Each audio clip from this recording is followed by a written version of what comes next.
Hi everyone, good morning. How are you? I hope you're doing well. Welcome to my March reading wrap up because March was a bit of a doozy. I think March may be my most eclectic sort of reading month. It was very interesting. And I know that I say that my reading month is interesting like at every one of these wrap ups, but specifically for March, I had a TBR planned out, okay? I did.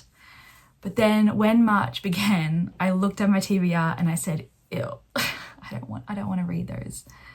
So it kind of began this very random, strange month. So let's just get into it. I'm going to do this chronologically as I wrote them in my reading journal. So if I look down, it's because I'm looking at my notes. So the first book that I read was a book that I possibly have had on my shelf for years, possibly since it came out. And that's Real Life by Brandon Taylor. Now I won't go super into detail about this book because I have a reading vlog. So go watch that if you want more of my detailed thoughts. But I liked this. I gave this 4 stars. I resonated quite deeply with the main character, Wallace. Wallace is a gay black man in a very white cohort, very small cohort at a university. He's studying his doctorate in science stuff. I don't know much about science stuff, but I think this was very powerful. It's very much like the focus is on Wallace and his experiences in higher ed as a black gay man, but also his experiences within his all white friendship group. His friends are fucking assholes.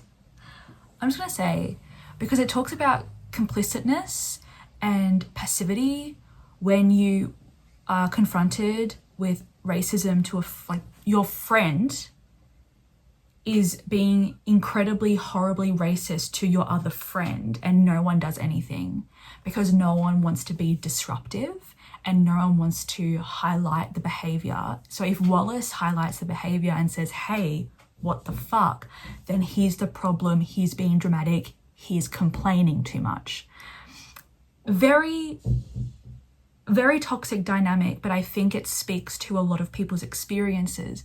And I would honestly recommend reading, where is it? I can't see it, it's on my shelf somewhere. But the theory behind this, read Complaint by Sarah Ahmed. Trust me. But yes, so you have that happening. And then you also have Wallace kind of starting a relationship with another character who's a friend, kind of. It's not very healthy, but I think in a way it works for them because it's we're both fucked up, but we can be fucked up together. But again, is that healthy? Not necessarily. However, I think the writing of this book was beautiful. It made the violence of, everyday racism all the more confronting because Brandon Taylor has just a way with words. I am so excited that I have the short story collection, Filthy Animals. And I'm definitely going to be reading that. And then reading, I think Brandon Taylor released, was it a novel last year? The Last Americans or something? I need to read. Brandon Taylor's writing, exceptional. But yes, so Wallace deserves so much more. But I want to say, oh my God, I do want to say though that I realized whilst reading this book that as I'm growing older, I do want more books focused on queer joy and rather than depression and intense melancholy. But that's just me because I'm already depressed and anxious. Does that make sense? But I think this ended quite hopefully. So in a way, there is a little bit of queer joy because the ending is yeah, I choose you, we can do this together. And I think Wallace, even though Wallace doesn't necessarily verbalize it, but I think he's come to a decision about his degree as well, because the way that he gets treated by everyone in his fucking lab and by his supervisor, absolutely disgusting and atrocious. Like, when I tell you the violence of everyday racism, this book, it was so painful. Like, the silence of people who are witnessing the racism, you know, the complicitness, because like they want to keep their privilege and their power. It was, yeah, anyway, I do recommend this, but like, make sure you're mentally and emotionally able to deal with it. Let's just say that. Okay. Real life. Definitely is about real life. Let's just say that. And then I read, very randomly, The Witches Are Coming by Lindy West. Now, I read Shrill by Lindy West, oh my God, literally ages ago. And then Hannah got me this literally ages ago as well. It's been on my shelf for a really long time because she knew that I loved Shrill so much. And this was fine. I gave this 3 stars only because I appreciate what it's doing. And I think for people who are maybe getting into more like feminist literature, they'll turn to books like these. However, not for me now. If I read this back when I got it, it would have blown my mind. But it's like a regurgitation of literally everything. It's very much like, yeah, obviously kind of thing. And I think it's because I've graduated from these sorts of essay type nonfiction. I've graduated from this in kind of my like journey. It doesn't really hit the same way. And I have to admit, the constant pop culture references became really cringe, and it just wasn't for me. Like, no, it wasn't for me. I'm like, okay, can we stop? And it got to a point where it was like trying so hard to be funny that it was not funny. It was hard to read. We'll just say that. So yeah, not for me, but for a lot of people out there who turn to this as like, I need to find the words to articulate what I'm feeling, but I don't know the words. Also, this kind of connects with this overarching trend I've noticed in my own reading of nonfiction. I can't read books that are just essays, like memoir essays anymore. They don't really interest me. So yeah, that was that. And then I don't have my copy right now because Hannah is borrowing it. I read Bull Moon Rising by Ruby Dixon. I gave this 4.5 stars. So if you don't know what Bull Moon Rising is about, it's a like creature romance with a minotaur. And honestly, I get it. I get it. So it's within this world where your family's wealth and status in society is determined by the amount of magical artifacts that you own, but also how powerful those artifacts are. It's so cute and adorable. Our main character, whose name is Aspeth, realizes that her father has essentially gambled all of their artifacts away, and she knows that if word got out, then all the rest of the like aristocratic families will turn to the Aspeth estate and take over and like conquer and invade, right? Because they have literally no money and no magical artifacts to defend themselves. So Aspeth decides to go into town, to like the main city, and become an artificer, who is essentially like an archaeologist who goes about town and digs up magical artifacts. She's really only doing this because so many people are counting on her, right? Like, she's taken this on board herself. And she meets with quite a lot of sexism and misogyny because no women ever get really into the college, except for one. And Aspeth meets this one woman, and she is a disappointment to say the least, and eventually betrays them. So it's great. But then she meets her trainer, and his name is Hawk, the Minotaur, and I love him. He's adorable. I just loved it. I love them two together. I loved this world. I'm hoping that in the next book we get like more of a sense of the world, because there's so many different creatures. Like, I want to know more. What's going on? It was just really fun. I read it and I loved it and I had a good time, and I think that's what books should be. So I actually really recommend it. And then I read Cultish by Amanda Montell. I gave this 4 stars.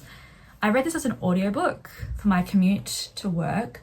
I really liked this. I picked this up on a whim because I've been wanting to read it for so long. But the book, as most of you know, it's literally in the title. It explores the language of fanaticism and the sometimes, most of the time, devastating impact of linguistic performativity, which is fascinating, like a fascinating concept. So it's basically when languages of cults reconstruct the realities of the people joining them. I found it really interesting. And I can't help but like connect it to what's happening now in America with like Trump and MAGA? Oh my God, who am I? Really liked learning about cults. I did. I really like learning about cults. I think Amanda Montell does so in a way that is so easy to understand, very accessible. It's also at times funny, but like opposite of this in the way that it's trying so hard. It's just like there's a like natural wit that comes through. I really enjoyed the section which explored MLMs and them essentially being commercial cults. If you follow or watch any content by CC Suarez, like, I got into anti-MLM content a couple of years ago because I found Chelsea, like CC Suarez, Chelsea Suarez, and I love her content, but it's wild. Like, it's wild, the indoctrination that happens. It's insane. Anyway, I also just really enjoyed the use of like people's experiences and stories that's woven throughout the book itself, like people talking to Amanda being like, this was my experience with these cults. And we have like fitness cults and MLMs, and yeah, it was really fascinating, and it went by really quickly. And I understand like the scope of this book had to be kept slightly narrow, but is it narrow? But I do think that like the gender should have maybe been a part of the analysis. It wasn't really explored, and I think like the idea of men in these kind of really charismatic leadership positions of these cults, bringing them in, I think you can't necessarily separate the why of that, especially in our current societal context. So that would have been cool to have. However, like, it's a 300-page book, you know what I mean? So like, I understand. Also, did not realize how much I did not know about Scientology. How is that still around? It's so terrifying. Anyway, it was fascinating. It was really fascinating. Highly recommend it. And I'm kind of thinking about picking up Amanda's newest book. I think it's something about magical thinking. Yeah, I would definitely read it.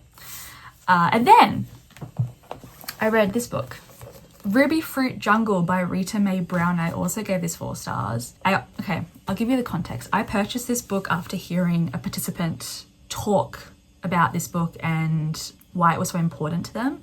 I was like, I've never heard of this book. I need to find it. So this book focuses on our main character. Her name is Molly Bolt, epic name. So Molly was adopted by Carrie and Carl, but only finds out about it in a really horrible way. Molly gets in trouble, and to be cruel, Carrie kind of like throws it out there, like, this is why, like, you should be lucky that I took you in. Your mother was, blah, blah, blah. So it was done out of cruelty, and that's kind of a running theme in this book, especially in regards to Carrie. She does things to be cruel to Molly, and then when Molly kind of tries to back away and tries to live her life, then Carrie's like, oh, but you know, I've always loved you, I always wanted to blah, blah, blah.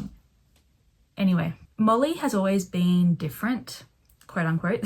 She realizes she likes girls and, you know, women eventually more than she likes boys. So this is a book about Molly learning about herself and unfortunately learning about the society that she was born into. So this was actually, it takes place in, I think, the 50s or 60s. So we're not talking about like contemporary society. So she wants to be herself, but at literally every point in her life, blatant homophobia and bigotry just like crash into her. She loses jobs, she loses scholarships and friends because people find out that she's a lesbian. But what characterizes this book is that Molly keeps going. She has a drive inside her. She picks herself up, dusts herself off, and keeps marching forward. In the beginning, when I think I vlogged this book. In the beginning of it, I was like, oh, this is going to focus on queer joy. And it does slightly, in the sense that Molly keeps going. But I also think I was kind of wrong. You know, it's fucking sad. It is so sad. It's rage inducing. The only real joy comes from Molly's continual persistence to carve out a world where she and others like her can exist. And it's a constant battle. You know, it's more like they don't want us to be happy or successful, so I'm going to be happy and successful even if it kills me, kind of thing.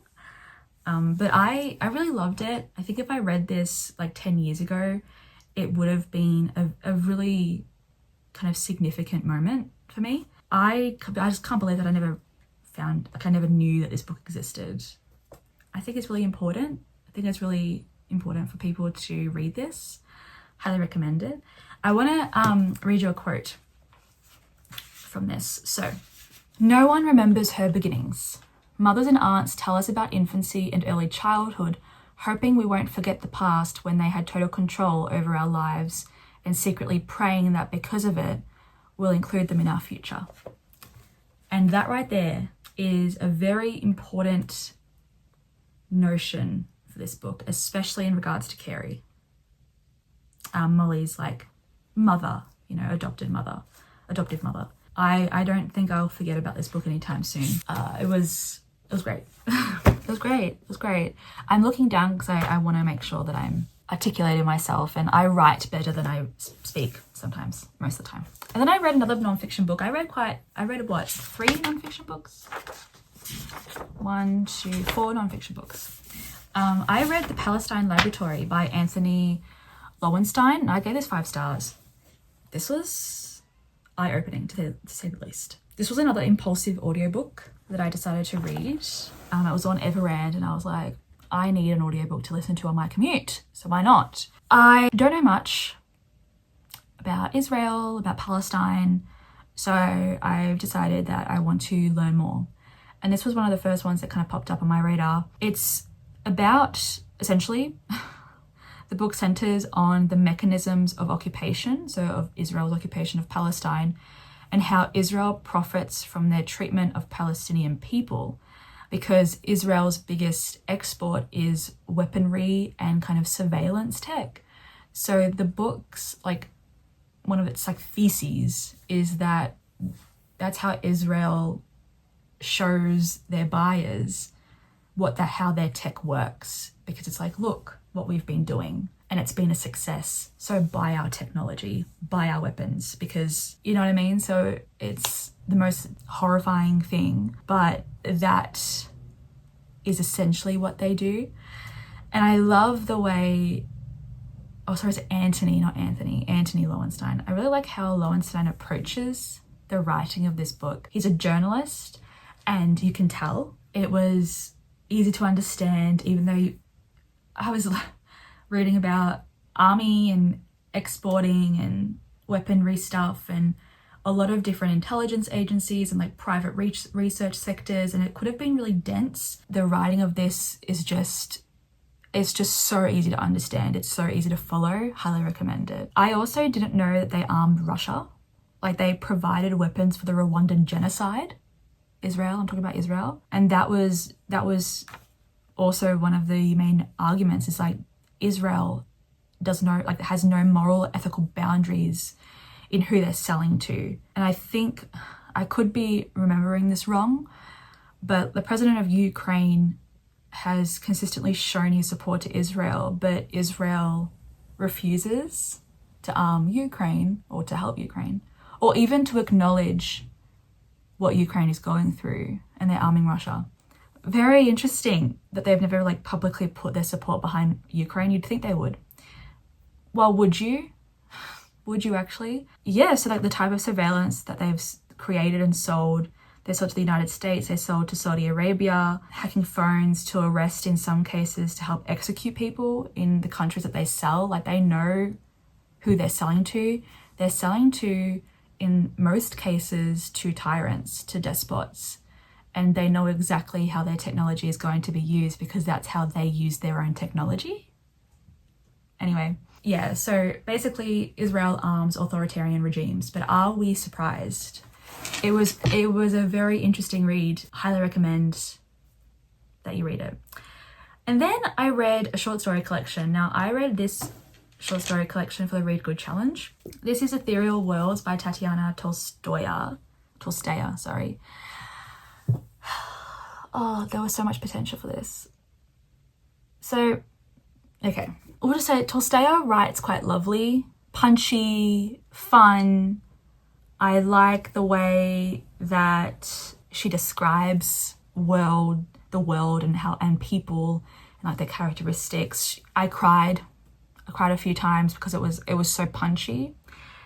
And it is a short story collection that focuses on the small aspects of life, but also quite large themes of like death and aging. So liked it, and I feel as though the first like third or maybe first half, I was loving it. And then, how do I say this? I'm just looking at my notes. There's so much racism. Like really random, that has no real point to it. Well, it doesn't have to be a point, but like so many microaggressive things, so much racism, fat phobia. The latter half of the collection felt even more racist. And I think it felt that way because the first half was a good time. And the second half, it became so annoying to read. And I kind of it just made me dislike reading it because it came to a point where it felt like every page, it was just this constant talking shit about people from different cultures and different races. And I just wish that the strength of the first half and the quality of the writing was consistent and maintained throughout the entirety of the collection, but it didn't. And honestly, like I don't know if I would read from this author again. That's how much I didn't like the second half in terms of that. It just felt so outdated. I got to a point where I'm just like, I don't want to read this because I don't care. So I wish I had dog-eared like examples, but it would be like, I'm just like going for a walk and then I see a stupid blah, blah, blah. Like it was just constant towards the end, and I didn't really necessarily enjoy that part, but I gave it 3 stars because the first half was just so impactful. And then I read In Cold Blood by Truman Capote.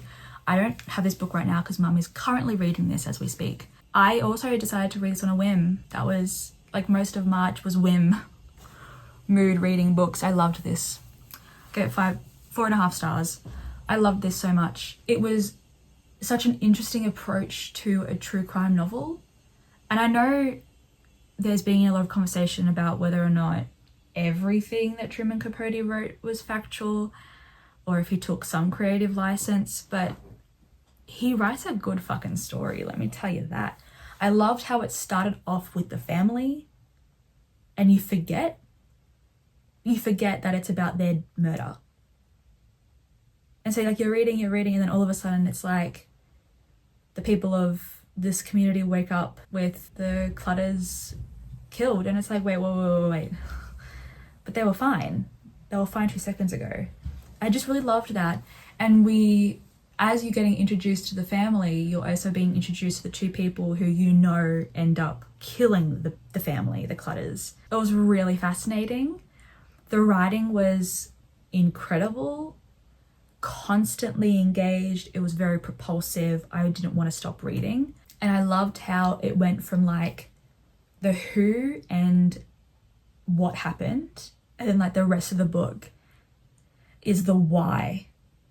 And when you find out, first of all, how Dick and Perry chose the Clutter family, and then the why, and then what they actually got out of it, out of the murder. Like, it's the most jaw-dropping moment. I remember I was on the train. I was like, because I did a listen whilst physically reading. So I did like immersive reading. It was the best. It was the best way to read this book. Oh my God, absolute best way to read this book is immersively reading it. It was fantastic. But it was so interesting. It was so interesting. I'm forcing my mum to read it because I'm just like, Mum, you need to read this. It is just so interesting the way that it's written.